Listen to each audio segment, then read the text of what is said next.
wag po tayong boboto ng mga politiko na pro-China. At isa na nga po dito mga kababayan, si Sara Duterte.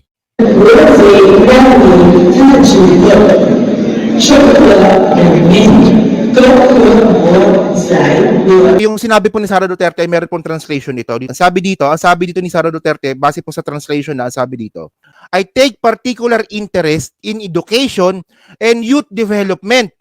Gusto magkaroon ng relasyon ni Sara Duterte sa education at saka sa youth development.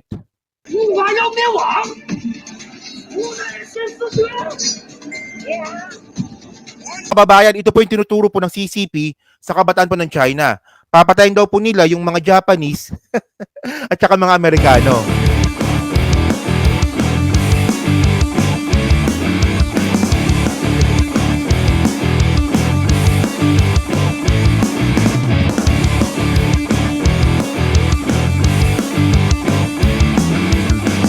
Wag po tayong boboto ng mga politiko na pro-China. At isa na nga po dito mga kababayan, si Sara Duterte. Okay, Diyos ko. Ito na. Mga kababayan kasi, ito ay nako, balita to kanina. Ang sabi dito sa ABS-CBN, no? Look, Philippine government officials attend the celebration of China's 74th founding anniversary. A video message of Vice President Sara Duterte was played in both English and Chinese. Below is her Chinese video. Yan. So dito po mga kababayan po, nagsalita na naman po si Sara Duterte ng salitang Chinese. Mga kababayan po, ito pong mga kababayan kasi, makikita naman po kasi natin dito na ito po ay 74th founding anniversary. So ibig sabihin matagal na. 74 years na nga po na yung founding anniversary po ng China. Pero mga ka-streetwise, no, sa halos lahat po ng politiko po na ni-research po natin, si Sara Duterte lang po yung nag-iisang politician at saka public servant na nagsalita ng Chinese para lang po batiin itong mga check one na to. Pwede namang English, pwede namang written, pero bakit ka pa nagsasalita ng Chinese? At mga kababayan, hindi ito yung first time. Pangalawang taon niya na itong ginawa.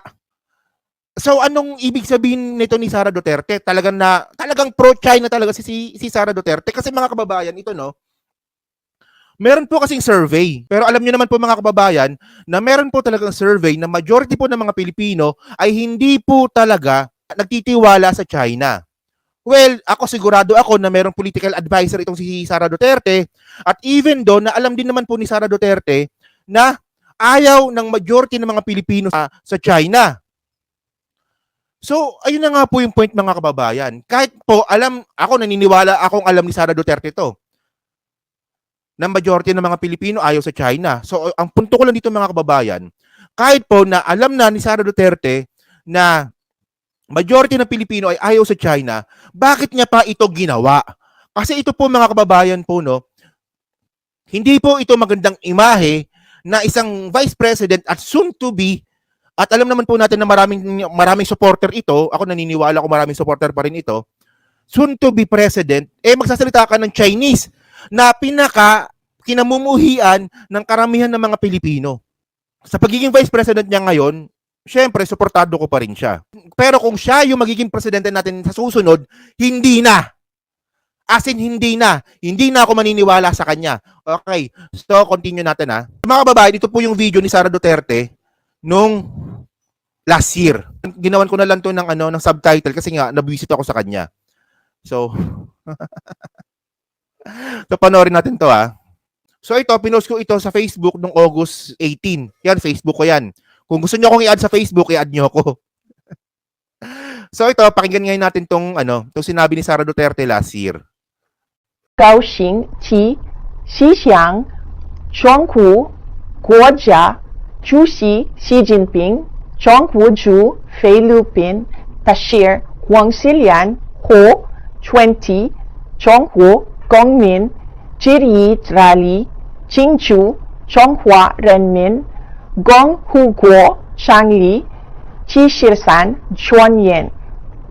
祝20中国人国庆快乐 Happy National Day to the People's Republic of China. 谢谢大家。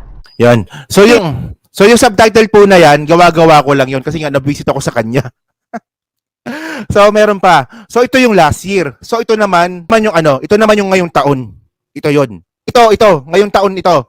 国贼让你看指的，生和人民，共和国在我处，七岁这年间，这列是在近期看整个民上看到，是这2000年才成若根据才行，不如相信。 Okay na yan, di man natin naintindihan. Isipin niyo mga kababayan, no? Si Sara Duterte nag-effort na magsalita po ng Chinese. 'Di ba? Ang galing eh. 'Di ba? Talaga nag-effort siya para matuto ng Chinese. Pero sa confidential fund, hindi siya makapagsalita. Hindi nga, 'di ba? Dito, kasi ako talaga bulol talaga ako. Tagalog nga, nabubulol ako, Chinese pa kaya.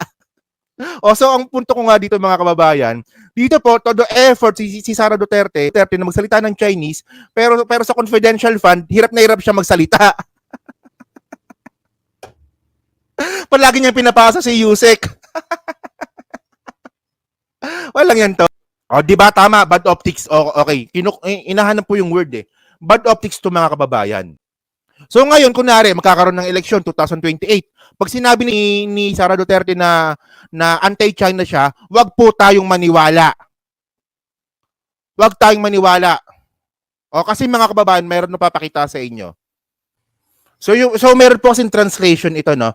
Meron pong, yung sinabi po ni Sara Duterte, meron pong translation ito. Ang sabi dito ni Sara Duterte, base po sa translation na sabi dito, we hope that our partnership will prosper in the areas of agriculture, trade, investment, science, technology, Duterte said. I take particular interest in education and youth development. As we continue to take efforts to other strengthen our nations, may we continue to pursue avenues and opportunities that will result in mutual beneficial outcomes of our people, she added. Yan. So mga kababayan dito, no, nabulshitan lang po ako mga kababayan dito sa word po na sinabi ni Sara Duterte na I take particular interest in education and youth development. Diyan po sa video po na yan ni Sara Duterte, yung translation po niyan, nabanggit niya nga po dyan, no, na I take particular interest in education and youth development. So, ang punto dito mga kababayan, gusto magkaroon ng relasyon ni Sara Duterte sa education at saka sa youth development. Base po sa video po na yan kung itatranslate po natin. So para sa akin mga kababayan, no, kung magiging presidente pala si Sara Duterte, ang isa po sa magiging ideology niya ay magkaroon po tayo ng youth development at saka education partnership sa China. Ayun ang lumalabas dyan. Pero para sa akin mga kababayan, it's a big no. Hindi pwede. Kasi mga kababayan, paano ba tinatrato ng China yung mga youth nila? So dito kasi, tandaan nyo ang sabi ni Sara Duterte, no, youth development na merong kinalaman po sa China. Pero mga kababayan, ganito po ka-bullshit po yung ginagawa po ng China sa kanilang kabataan. So ang sabi dito, no, the Chinese Communist Party's latest propaganda target young minds. So ang punto ko lang dito mga kababayan, mga bata pa lang po, mga batang Chinese pa lang po mga kababayan, target na po ng propaganda ng China. So ang sabi pa dito, no, indoctrination, censorship, and surveillance are robbing generation of their right to free thought. So, continue lang natin, no. Chinese President Xi Jinping wants children and student. Pero ang sabi niya ni Sara Duterte, gusto niya raw magkaroon ng relasyon sa China, sa edukasyon at saka sa kabataan. Pero paano ba tinatrato ng China yung kabataan nila? So ito na nga, propaganda. Ang sabi dito, Chinese President Xi Jinping wants children and students not just to obey, but to love the Communist Party at an April 19 conference organized by the Politburo to mark the 100th anniversary of the student-led anti-imperialist May 4th movement. He said, we need to strengthen political guidance for young people, guide them to voluntarily insist on the party's leadership, to listen to the party and follow the party. Di ba mga kababayan, I think you get the point, no? Wag po natin papapasukin po yung China ideology po sa Pilipinas, especially po sa kabataan. Hindi maganda. Kasi po, iba po yung mundo nila, iba po yung ideology natin. At saka ito, papakita ko sa inyo. O, ito. Mga kababayan, ito po yung ginagawa po sa China. Ganito po mag-develop ng kabataan sa China. Na gusto rin po na magkaroon din po ng relasyon ni Sara Duterte. Oh, tingnan nyo ha, panoorin nyo to ha.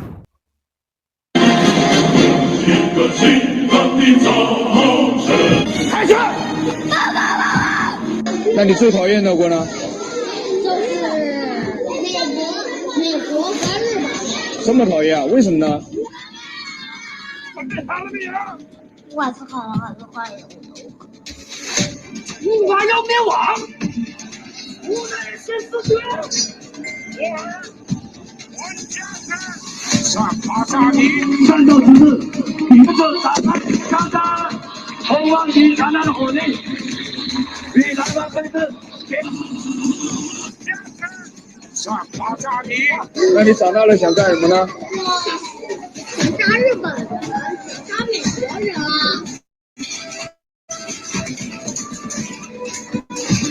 有一回我恨得流鼻血。 O, mga babayan, ito po yung tinuturo po ng CCP sa kabataan po ng China. Papatayin daw po nila yung mga Japanese at saka mga Amerikano. Ay, Diyos ko, Sara Duterte. Hindi ka nag-iisip. Kung gusto ni Sara Duterte na maging presidente, ito free advice na to sa aking humble opinion, lumayo-layo siya sa China.